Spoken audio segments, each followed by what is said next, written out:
రాజస్థాన్లోని పుష్కర్ క్షేత్రం మరోసారి ఆధ్యాత్మిక ప్రపంచ దృష్టిని ఆకర్షించింది. రష్యాలో జన్మించిన అన్నపూర్ణనాథ్ అనే యోగిని అత్యంత కఠినమైన ధుని అగ్ని తపస్సును ఆచరించి అందరినీ ఆశ్చర్యపరిచారు. 9 పవిత్ర గుండాల మధ్య కూర్చొని వారాల తరబడి ఆమె చేసిన ఈ సాధన సోషల్ మీడియాలో, ఆధ్యాత్మిక వర్గాల్లో పెద్ద ఎత్తున చర్చనీయాంశమైంది. పుష్కర్లోని అజ్మీర్ సమీపంలో గల ఒక పవిత్ర ప్రదేశంలో అన్నపూర్ణనాథ్ ఈ తపస్సును ప్రారంభించారు. సాధారణంగా మండుతున్న ఎండలో చుట్టూ మంటలు పెట్టుకొని ధ్యానం చేయడం సామాన్యులకు ఊహకందని విషయం. కానీ యోగ మార్గంలో ఉన్నవారికి ఇది శరీరాన్ని, మనస్సును జయించే ఒక ప్రక్రియ. ఈ ధుని తపస్సులో భాగంగా సాధకులు తమ చుట్టూ వృత్తాకారంలో అగ్నిని ప్రజ్వలింపజేస్తారు. అన్నపూర్ణనాథ్ 9 అగ్నికుండాలను ఏర్పాటు చేసుకొని వాటి మధ్యలో పద్మాసనంలో కూర్చొని గంటల తరబడి ఏకాగ్రతతో ధ్యానం చేశారు. ఈ ప్రక్రియ కేవలం శారీరక ఓర్పుకు పరీక్ష మాత్రమే కాదు, ఇది ఆత్మను శుద్ధి చేసే క్రతువుగా పరిగణించబడుతుంది.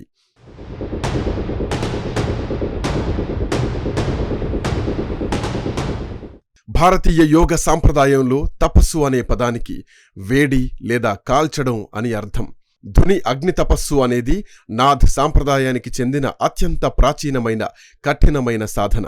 ఈ సాధన యొక్క ప్రధాన ఉద్దేశం మనిషిలోని అహంకారాన్ని, ప్రతికూల ఆలోచనలను, అంతర్గత పరధ్యానాలను దహించివేయడం. అగ్ని అనేది పవిత్రతకు చిహ్నం. బాహ్యంగా ఉన్న అగ్ని శరీరంలోని మలినాలను తొలగిస్తుందని, తద్వారా సాధకుడు ఆధ్యాత్మిక ఉన్నత స్థితిని చేరుకుంటాడని నమ్ముతారు. అన్నపూర్ణనాథ్ వంటి విదేశీయులు భారతీయ సంస్కృతిలోని ఇంతటి లోతైన అర్థాన్ని గ్రహించి దాన్ని ఆచరణలో పెట్టడం విశేషం. అన్నపూర్ణనాథ్ రష్యాలో జన్మించినప్పటికీ చిన్నప్పటి నుంచే భారతీయ వేదాంతం, యోగ పట్ల ఆకర్షితులయ్యారు. శాంతిని వెతుక్కుంటూ భారతదేశానికొచ్చిన ఆమె ఇక్కడి గురువుల దగ్గర దీక్ష తీసుకొని నాథ్ సాంప్రదాయంలో చేరారు. ఆమె పేరు కూడా భారతీయ సంస్కృతికి అద్దం పడుతుంది. రష్యా లాంటి పాశ్చాత్య దేశాల్లో భౌతిక సుఖాలు మెండుగా ఉన్నప్పటికీ మానసిక ప్రశాంతత కోసం ఆమె ఎంచుకున్న మార్గం ముళ్లబాట వంటిది. ధుని అగ్ని తపస్సు చేయడం ద్వారా ఆమె ప్రపంచానికి ఒక సందేశం ఇచ్చారు. ఆధ్యాత్మికతకు సరిహద్దులు లేవని, శ్రద్ధ ఉంటే ఎవరైనా పరమాత్మను చేరుకోవచ్చని నిరూపించారు.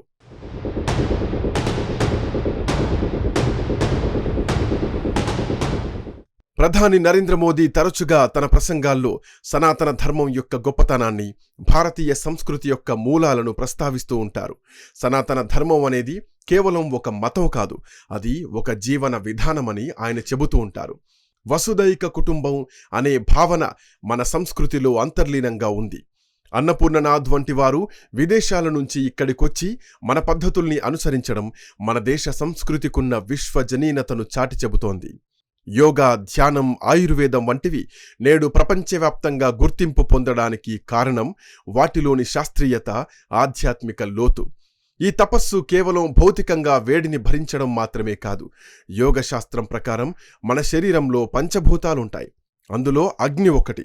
బాహ్య అగ్నిని సాక్షిగా ఉంచుకొని ధ్యానం చేసినప్పుడు మనలోని జఠరాగ్ని, జ్ఞానాగ్ని ప్రజ్వరిల్లుతాయి. దీనివల్ల మనస్సులోని మలినాలు తొలగిపోతాయి. సాధకుడు శీతోష్ణాలను, సుఖదుఖాలను సమానంగా స్వీకరించే స్థితికి చేరుకుంటాడు.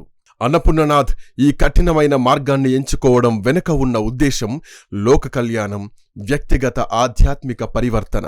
అజ్మీర్ వంటి పవిత్ర ప్రదేశంలో ఈ సాధన నిర్వహించడం వల్ల ఆ ప్రాంతంలో సానుకూల ప్రకంపనలు నెలకొంటాయని స్థానికులు విశ్వసిస్తారు.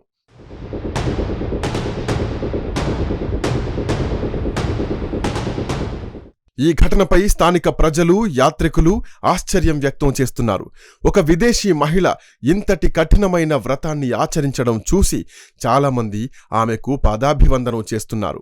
నేటి ఆధునిక కాలంలో మనిషి చిన్నపాటి కష్టాలకే కుంగిపోతుంటే అన్నపూర్ణనాథ్ మండుతున్న అగ్ని మధ్య నిశ్చలంగా కూర్చోవడం ధైర్యానికి, అంకిత భావానికి నిదర్శనం. ఇది యువతకు ఒక పాఠం లాంటిది. మన సంస్కృతిలో ఉన్న శక్తిని మనం గుర్తించలేకపోతున్నామని, కానీ ప్రపంచం నలుమూలల నుంచి ప్రజలు ఇక్కడికొచ్చి ఆ శక్తిని పొందుతున్నారని ఈ సంఘటన నిరూపిస్తోంది.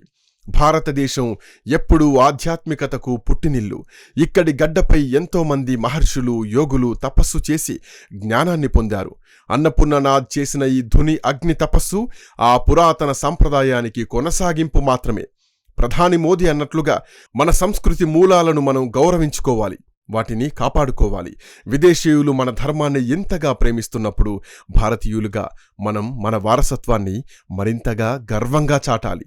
అన్నపూర్ణనాథ్ చేసిన ఈ తపస్సు శాంతికి, సహనానికి, ఆధ్యాత్మిక మేలుకొల్పుకు ఒక గొప్ప చిహ్నంగా నిలిచిపోతుంది.